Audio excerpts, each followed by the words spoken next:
ஆதியே துணை. எல்லோருக்கும் நமஸ்காரம். யமனை அணுக விடாது காக்கும் சத்திய பரிசுத்த வான்மதி குரல். யுக இறுதி நீதி தீர்ப்பு கர்த்தர் பிரம்மோதய மெய்வழி சாலை ஆண்டவர்கள் அருளிச் செய்தது. பக்கம் 242. திருமணம். இவன் செய்து கொள்ளும் திருமணத்தில் திருவுமில்லை, மனமும் இல்லை, அழல் நாற்றமே நிறைந்துள்ளது. திரு என்றால் அழியாதது என்று பொருள். மனம் என்றால் வாசனை இருத்தல் வேண்டும்.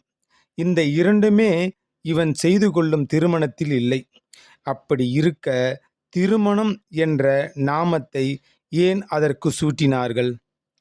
திருவும் மனமும் கலந்த அழியாத சுகந்தம் வீசும் ஒரு பெருவாழ்க்கை, அதுவே திருவாகிய அழகுடையது, அழியாதது. அதுவே என்றென்றும் தேவ மனம் வீசும் சுகந்தமுடையது.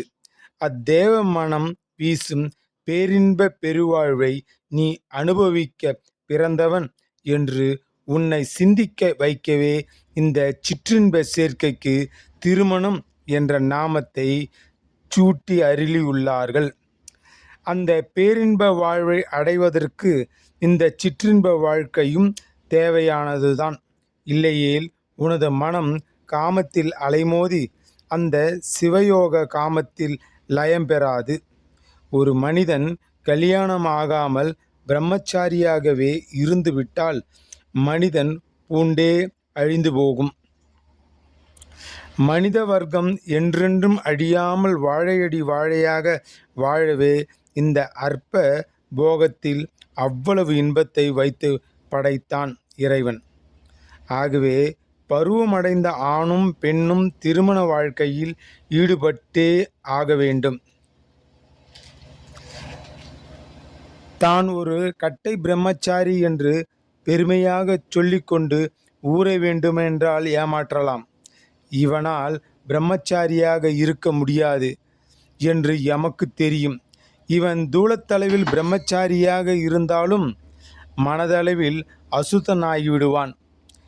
நினைவில் இல்லாவிட்டாலும் கனவில் ஏற்பட்டே தீரும். இது இயற்கையின் கூற்று. அவனை சொல்லி குற்றமில்லை. சுக்கிலம் ஒரு கழிவு பொருளே. அது வெளியாகத்தான் செய்யும். உணவு மலமாக கழிவதைப் போல் சுக்கிலமும் வெளியேறியே தீர வேண்டும். ஆனால் சுக்கிலம் விலை மதிக்க முடியாத ஒரு பொக்கிஷம். புதிய உருவம் ஒன்றினை படைக்கும் சக்தி வாய்ந்த அதி அற்புத ஆயுதம். ஒரு சொட்டு சுக்கிலம் உற்பத்தியாக 60 சொட்டு இரத்தம் பலியாக வேண்டும். சுக்கிலம் சுரந்ததும் அது ஒரு சிறிய குடத்தில் சேமித்து வைக்கப்படுகிறது. அது ஓரளவே கொள்ளும். அது நிரம்பியவுடன் நாத சரீர தீபத்திற்கு உணவாகி அதனை சுடர்விட்டு எரிய செய்யும். அப்பொழுதுதான் அக்குடம் நிரம்பி வழியாது சுக்கிலத்தை நிலைநிறுத்தலாம். இதுவே சிவபோகம், என்றென்றும் மாறாத பேரின்ப பேரானந்த பெருவாழ்வை தரும் போகம். இந்த யோக நிலையை அளிப்பதுவே திருவும் மனமும் கலந்த மெய்யான திருமணம் ஆகும். ஆதலால் நமது பிரம்மகுல மக்கள் திருமணம் முடித்து கொண்டாலும் பிரம்மச்சரிய விரதத்தை கூடுமான வரையில் கடைபிடித்தல் வேண்டும். அப்படி செய்தால் ஆரோக்கியமும் புத்தி கூர்மையும் நீண்ட ஆயுளையும் பெற்று பெருவாழ்வு வாழ்வார்கள்.